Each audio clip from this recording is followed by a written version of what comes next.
followed by Rami Alaf, and we'll just have call three at a time. So if those three would first come up here.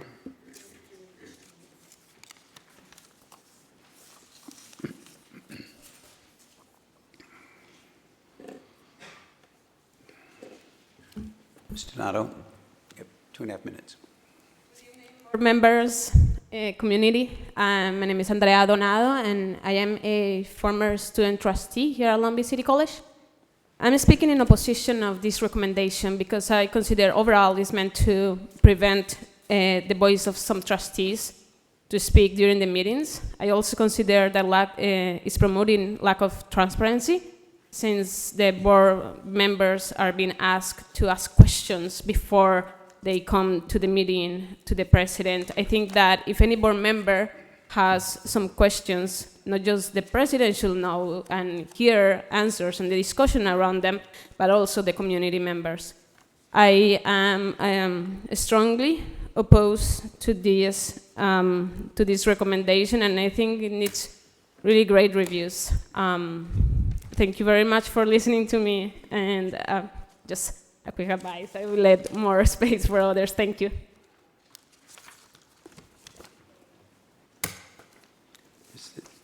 Hi.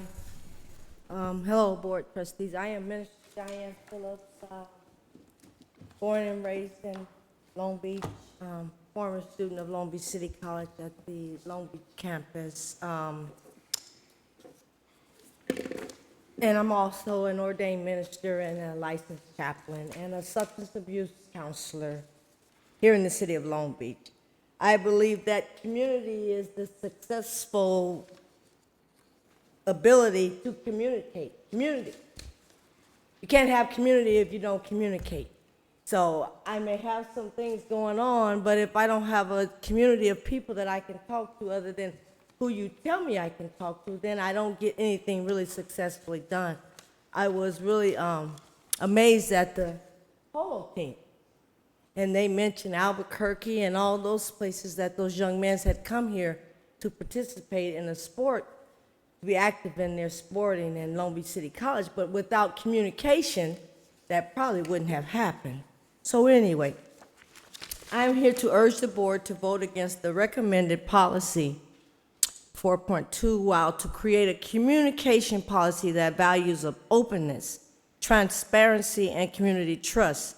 To have a policy that limits an elected official ability to communicate with the community she represents is undemocratic. Social media is the way of our society, communicates, especially the younger generation.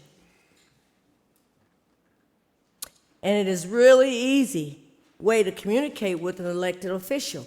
So a lot of things, I wouldn't know this was going on had it not been on the website. Okay? So that's a form of communication of social media. Why is the board trying to limit trustees' communication with the community? This is a great way to check the pulse of the community on action items affecting the community as a whole. Without knowing how the community thinks on an issue, how can a trustee represent her constituencies? When she is asked to vote on an item at this board meeting, the Long Beach community is diverse in every sense of the word. I just told you who I was. I got a lot of strikes against me, but then I got a lot of blessings. I'm an African openly lesbian woman that's an ordained minister here in the city of Long Beach. I had my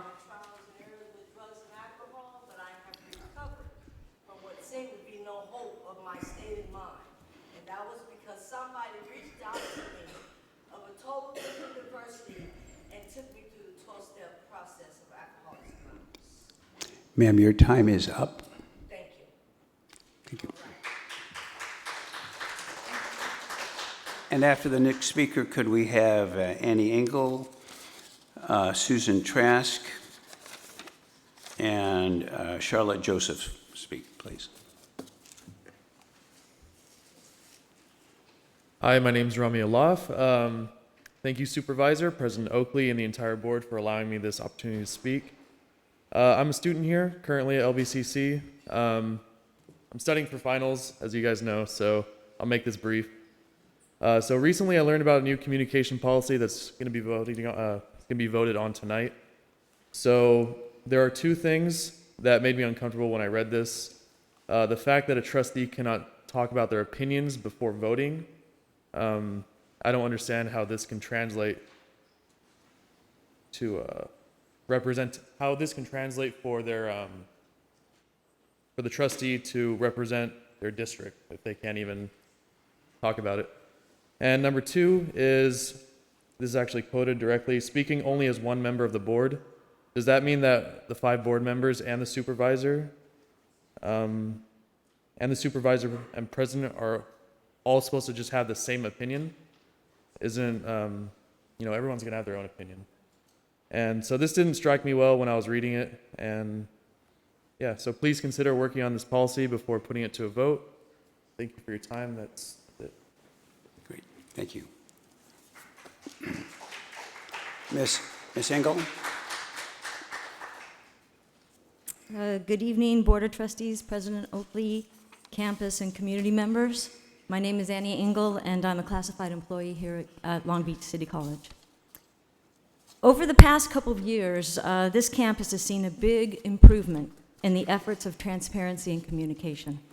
The development of board docs is fantastic. Information regarding the direction of the college and the opportunities to get involved are like never before.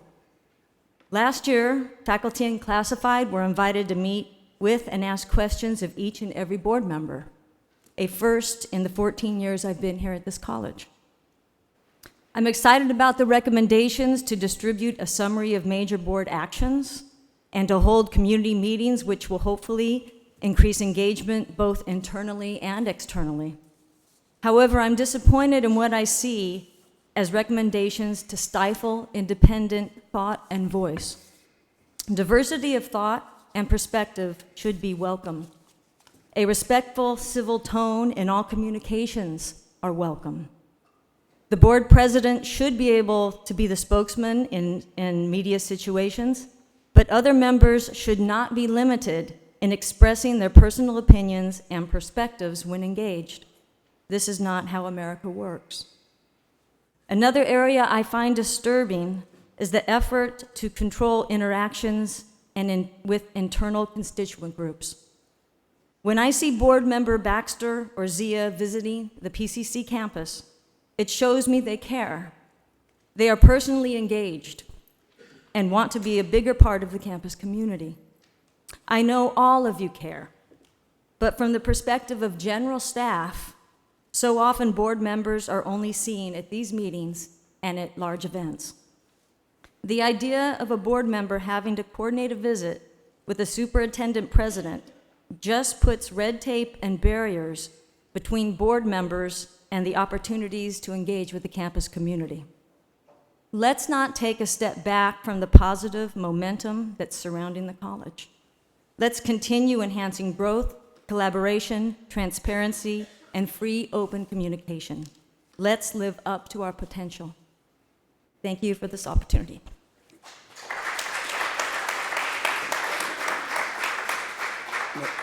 Ms. Trask?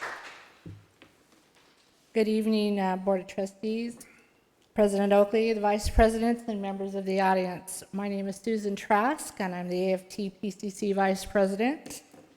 And I am here today to speak to you about what some of the staff wanted me to mention tonight.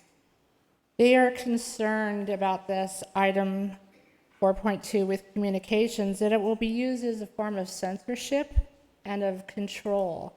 And with all the exciting things going on, I'm a graduate of the Lead Academy, and there was so much communication going on, and was probably one of the best experiences I've had here. I was kind of surprised to see this. So we hope that this document was created in the spirit of cooperation and in running a productive meeting. Thank you.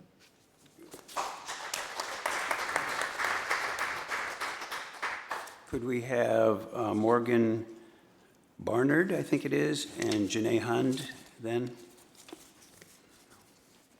Members of the board, President Oakley, members of the administration, my name is Charlotte Joseph. I'm a political scientist, a First Amendment advocate, a professor, a resident of Long Beach, a taxpayer, and a constituent voter for this board. I'm here to urge you to vote against this policy as it now stands, to go back and take a look at how this policy can be written in a way that protects First Amendment freedoms of expression. The only one not mentioned in here that would be limited or denied is religion. It limits freedom of speech, freedom of press, and freedom of assembly. The First Amendment, we know, was added to the original Constitution. It was there so that people and government, people within our government, people who are citizens, could criticize their government. It was to protect minority speech from the rule of the majority. The founders knew that the majority would always be willing to take away the rights of the minority. This entire policy seems to deny minority rights. And your right to criticize. There is a form of prior restraint in which you have to go through a non-elected bureaucrat, the president, in order to speak to the board. There's a chilling effect for people, unlike myself, who don't want to speak out or have it be known that they want an appointment. And that chilling effect is totally against the purpose of the First Amendment. What happens to groups who don't know there's such a policy and seek to go to their board member? What happens when I want to take Ginny Baxter to lunch for her birthday? And do I need approval for that? There has been a history of change in our country that has come from unpopular ideas. Slavery was a minority idea, the end of slavery. Women's suffrage and property rights, a minority idea. Universal public education, the direct democracy process, ending separate but equal, ending discrimination in employment, housing, education, expansion of voting rights and sunshine laws. All were minority ideas that would not have come about if they were stifled because they just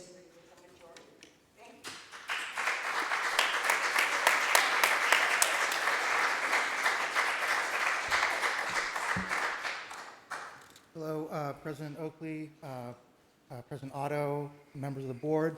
My name is Morgan Barnard. I'm in the Visual Media Arts Department. This is my 4th year. Recently, I received the highest commendation for probationary faculty members as being satisfactory.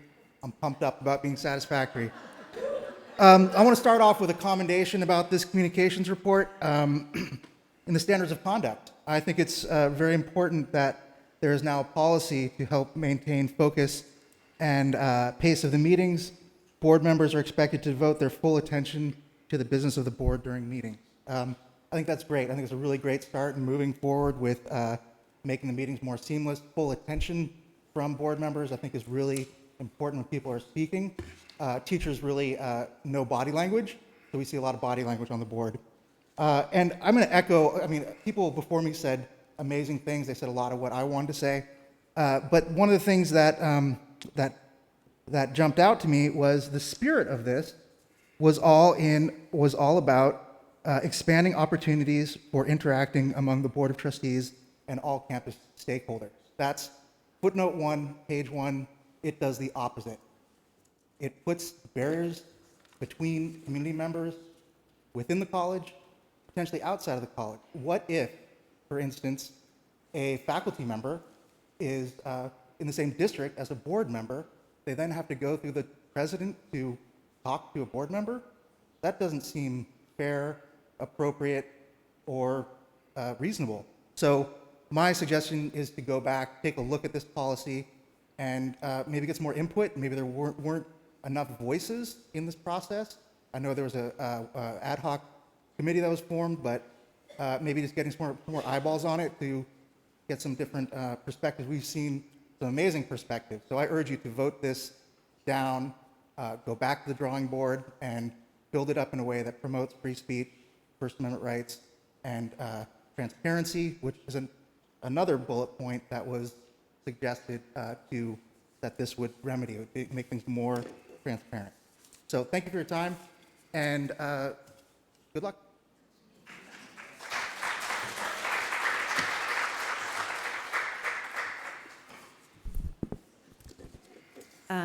Good evening, Board. As the full-time faculty bargaining unit president, I do have a report on the agenda, item 11.3, which I have about 10 colleagues who want to make public comments on that. However, there's an action item 4.3, the proposed trustee communications policy that everybody else has spoken about, and I also urge the board to vote against it. While I applaud the board's consideration of a communications policy, I spoke last month about the concerns I had about this policy, namely that it is undemocratic in its approach to communications. None of my concerns seem to be addressed in this policy that the board is voting on today. The Long Beach report today explained how the proposed policy on media, meeting preparation, and social media is not advancing communications, but rather raised this question. Do these sound like they encourage independent opinions, open dialogue, and meaningful oversight for students and taxpayers? He didn't think so, and neither do we. I also wonder why on earth the policy would include the instructions for how a trustee is to communicate with the campus constituent groups, namely that he or she would need to go through the superintendent president. That is neither open nor transparent. Elected officials should be directly responsive to their constituency, period. And that includes the campus constituency and the community which voted the trustee into office. Thank you. We have two speakers on agenda item 4.3. The first is Andrea Donato.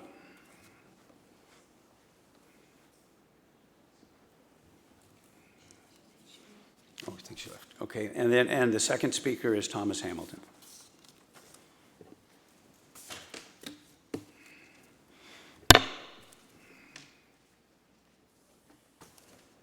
Good evening, President Oakley, President Otto, faculty, staff, and the general public. My name is Thomas Hamilton. I'm the AFT president. I had the pleasure to attend a gathering last Friday with a bunch of people from the college. And the impressive part about it is that these people were willing to give up 4 hours of their time on Friday night to discuss issues and policies as far as what's going on with the district. After dinner, we were broken up into, oh, there's a lift on here somewhere. After dinner, they were broken up into 6 different groups to discuss what the individual groups had talked about. And they were in different colors. There was red, green, orange, purple, forget the other ones. Blue. Thank you, participants. And what was interesting is each one of those groups made their presentation to the group as a whole. There was one common factor that everybody had listed on their charts, and that was communication, or the lack of. Last Thursday night, the Lead Academy had their graduation. That's 13 weeks, 16 sessions, and what have you. The main topic, or the emphasis of that, was communication, dialogue, sharing ideas, as far as with each individual being allowed to speak and have their voices heard. 2 weeks ago, I sat in a meeting with the President's Committee on Communication and Free Speech, the rules and the laws pertaining to what we had to do to accommodate everybody on campus in order to allow them to have their voice. In that meeting, we discussed as far as what the rules and regulations were. As long as those individuals had made their appearance, weren't disruptive to classes, they could come and speak and have their forum and have their voices heard. And here we are tonight discussing another issue regarding communication or the lack of. Thank you.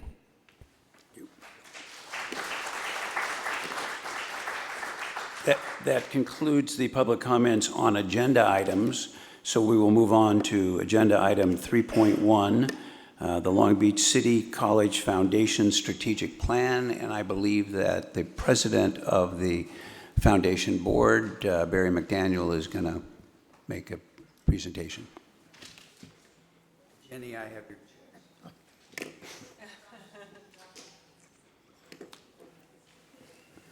Well, thank you very much. It's been I'm sorry to say, over a decade since the foundation has had the opportunity to present. Sorry. Thank you. Can you hear me? Thank you. Better. Has had the opportunity to make a presentation, and we felt it was time to do so. We've had a lot of exciting things going on at the foundation over the last couple of years, and in collaboration with the college. So thank you today, trustees and college administrative staff, for allowing us some time to speak today.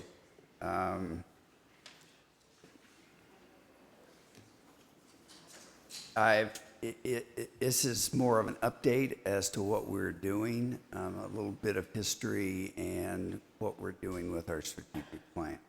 I'll try and be brief, and I'll happy to address any questions that you have at the end of the presentation.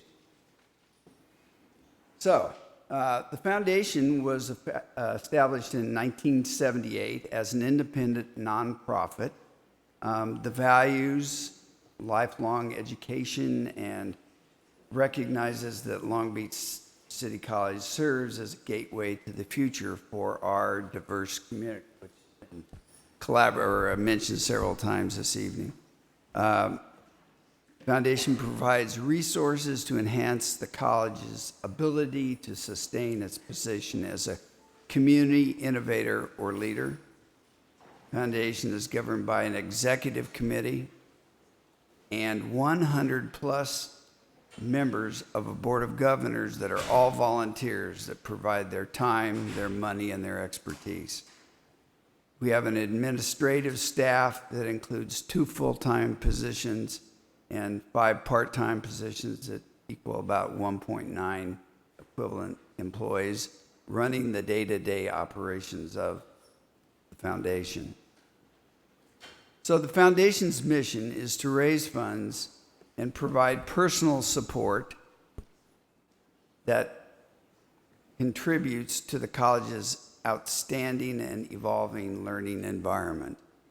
We have raised over $30 million to date, that's since inception, for student scholarships and grants to the faculty, staff, and departments. We've completed, almost 10 years ago now, a $6.5 million campaign to fund Long Beach College Promise. Nearly 12,000 students have been funded for 1 semester of the College Promise. And just last month, it was recently extended to provide a full year of College Promise scholarships for 2015-16. It's pretty amazing. In 2014-15, the faculty, staff, and administration were financially supported in the following ways. Almost $1 million in scholarships were provided to students, $350,000 in student scholarships for the College Promise program was provided, and we allocated $35,000 for faculty and staff grants, and an additional $1 million for college program support. We've allocated financial support for 2015-16 in the following ways. $1.5 million in scholarships will be provided, $500,000 for student scholarships for the College Promise program, and $10,000 for the Lead Academy. Now, I'm not going to go into these pie charts for you, but it gives you the idea of where the money income is coming from and where it's being expended. We have very little overhead with this organization, with 100 volunteers that provide their time. That's where the bulk of the activity goes, aside from our staff. So, 2004, we did a strategic plan. That was probably completed in 2009 or so. It was very successful. And in 2004, 2014, we decided it was time to undertake another strategic plan, and that is what we have done. To guide the foundation in strengthening and expanding its efforts around scholarships, grants, funding, and alumni outreach and engagement. To guide our staff and board to position the foundation to remain one of the leading community college foundations in the state. And I've heard from several trustees that mimic that and say that we do, in fact, have a great program here. Our three main initiatives, and I won't get into the pie chart here either, but they're in three categories, and I will talk about those in the following pages. Program development, financial growth, and operations and infrastructure. So, scholarships and grant awards. We plan to restructure the number and the process to streamline administrative efforts. To increase the number of students who apply for scholarships, we had a huge uptick this past year, and it was very well received, and we plan to take it even further. Explore opportunities to increase the number and types of programs supported.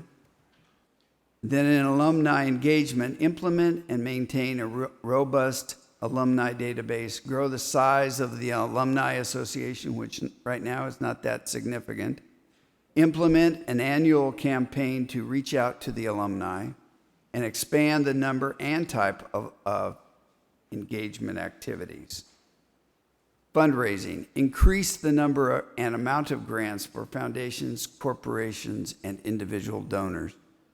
Launch an annual campaign to solicit donations from donors, alumni, faculty, and the parents of current students.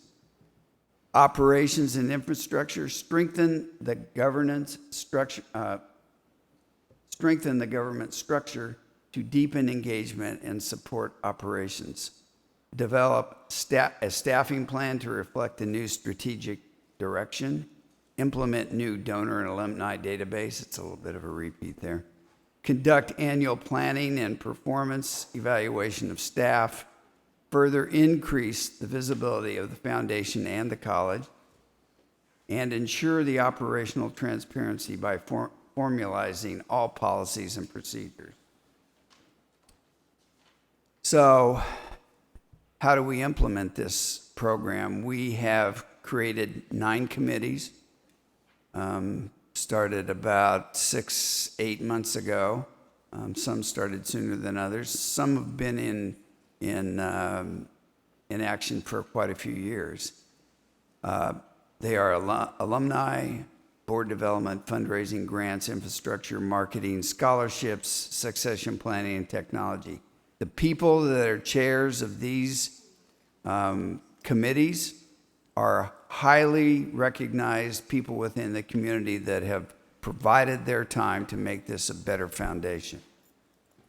The committees are composed of board members, but Board of Governors are working diligently on initiatives, and significant progress has been made. I got to tell you, when I took over as president, I didn't think we'd be able to gobble this much up this quickly. It's been amazing. I want to thank the board members, if there are any here, for their great help. So what are we doing? Well, no surprise, I think most of you realize that our executive director, who is also your trustee, Dr. Jenny Baxter, is retiring June 30th of 2016. And it's our goal. We started in November to reach out to the community of community colleges, nonprofits across the state of California and anywhere in the United States, quite frankly.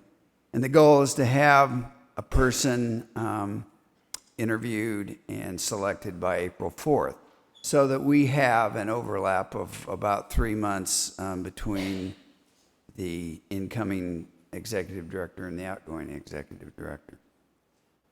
We plan to increase full-time staff to handle the expanded roles and responsibilities necessary to support the college, including the creation of a new assistant director position,